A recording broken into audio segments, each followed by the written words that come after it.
안녕하세요. 자유교회 이진우 목사가 보내드리는 아침 묵상입니다. 오늘도 예수 그리스도의 향기를 내는 복된 하루가 되시길 바랍니다. 11월 17일 목요일 아침 묵상입니다. 오늘은 율법을 통해 이루려 하신 것은 이라는 제목으로 마태복음 5장 17절로 18절 말씀 계속해서 묵상합니다. 내가 율법이나 선지자를 폐하러 온 줄로 생각하지 말라. 폐하러 온 것이 아니요 완전하게 하려 함이라. 진실로 너에게 이르노니 천지가 없어지기 전에는 율법의 1.1획도 결코 없어지지 아니하고 다 이루리라. 오늘도 산상수 묵상 가운데 나를 향하신 주님의 음성 들을 수 있기를 바라며 목요일 아침 묵상 시작합니다. 예수님께서는 공생애 동안 의도적으로 율법의 규정을 어기셨고 율법 문제로 유대교 종교 지도자들과 자주 부딪히셨습니다. 예수님께서 바리새인들이나 율법학자들과 율법에 관하여 논쟁을 하신 이유는 율법을 바꾸거나 폐하기 위함이 아니었습니다. 예수님은 율법에 대한 바른 해석과 적용을 통해서 율법을 통해 이루고자 하셨던 하나님의 뜻을 분명하게 드러내기 위함이 유일한 목적이었습니다. 그렇다면 율법을 통해 이루고자 하셨던 하나님의 궁극적인 뜻은 무엇입니까? 그것은 바로 하나님의 뜻이 땅에서도 이루어지는 하나님 나라를 이루기 위함입니다. 마태복음 6장 10절은 이것에 대해서 분명하게 가르쳐주고 있죠. 나라가 임하옵시며 뜻이 하늘에서 이룬 것 같이 땅에서도 이루어지이다. 하나님은 이집트 노예였던 히브리인들에게 율법을 주시고 율법을 통해 하나님의 뜻이 이루어지는 하나님 나라를 만들기 원하셨습니다. 하지만 이스라엘 백성들은 하나님이 약속하신 가나안 땅에 정착하자 하나님의 뜻을 이루는 일보다는 자신의 이익과 욕심을 이루는 일에만 마음을 쏟았습니다. 하나님의 뜻을 이루기보다 자신들의 이익과 욕심을 이루는 일에만 마음을 쏟은 결과 이스라엘은 이방인들에 의해 멸망하고 맙니다.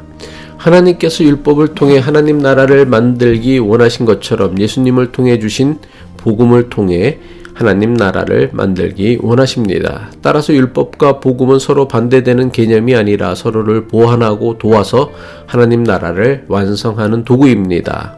하지만 율법을 받은 이스라엘은 율법을 통해 하나님 나라를 만드는 일에 실패하였습니다. 왜 그렇습니까? 율법을 통해 하나님의 뜻을 이루기보다는 자신들의 욕심과 이익을 이루는 도구로 율법을 제멋대로 악용했기 때문입니다. 그럼 오늘날 교회는 예수님께서 주신 복음을 통해 하나님 나라를 만들어 가고 있을까요?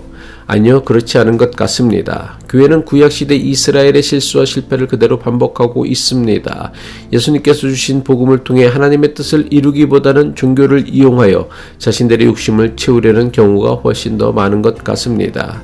그 대표적인 현상이 하나님을 믿는 믿음을 통해 세상에서의 출세와 성공과 부를 얻으려고 하거나 불행한 일을 피하려고 하는 기복신앙입니다.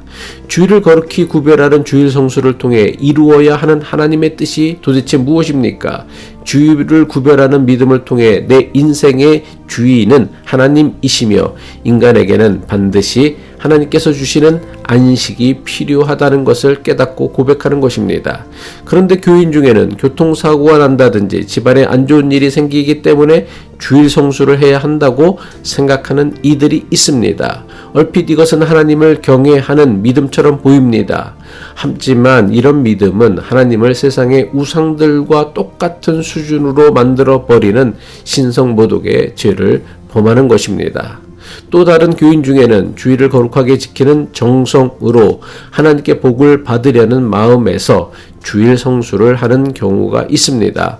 하지만 이런 식의 주일 성수 역시 아무리 주일을 정성스럽게 지킨다고 해도 하나님의 뜻과는 상관없는 종교 행위에 지나지 않습니다. 일부 교회나 목사들은 하나님을 정성을 다해 섬기면 세상에서 복을 받는다고 가르칩니다.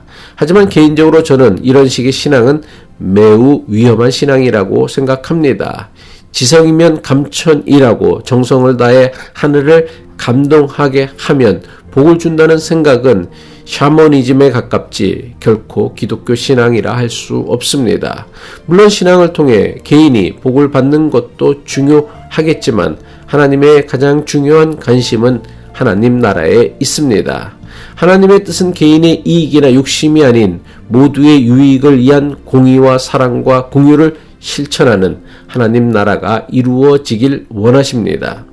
하나님은 이스라엘 백성에게 주신 율법을 통해 하나님의 뜻을 배우고 알게 하셨습니다. 그래서 율법을 지키는 저들의 삶과 믿음을 통해 하나님 나라를 만들어 갈 것을 원하셨습니다. 이것은 복음의 시대도 마찬가지입니다. 하나님께서는 예수님의 복음을 통해 우리를 향하신 하나님의 뜻을 배우고 알게 하십니다. 그래서 복음을 따라 살려는 사람들의 믿음을 통해 이 땅에 하나님의 뜻이 이루어지는 하나님 나라를 만들어 가기를 원하십니다. 이것이 예수님께서 말씀하신 율법을 완전하게 하는 것이며 복음의 사람이 되는 것이라 믿습니다. 기도하겠습니다. 이스라엘 백성들에게 율법을 주시고 우리에게는 복음을 주신 하나님, 율법과 복음을 통해 우리를 향하신 하나님의 거룩하신 뜻을 분별하게 하옵소서. 율법과 복음의 정신을 지키는 믿음으로 이 땅에서 그리고 우리의 삶을 통해 하나님 나라를 이루어가게 하옵소서. 예수 그리스도의 이름으로 기도합니다.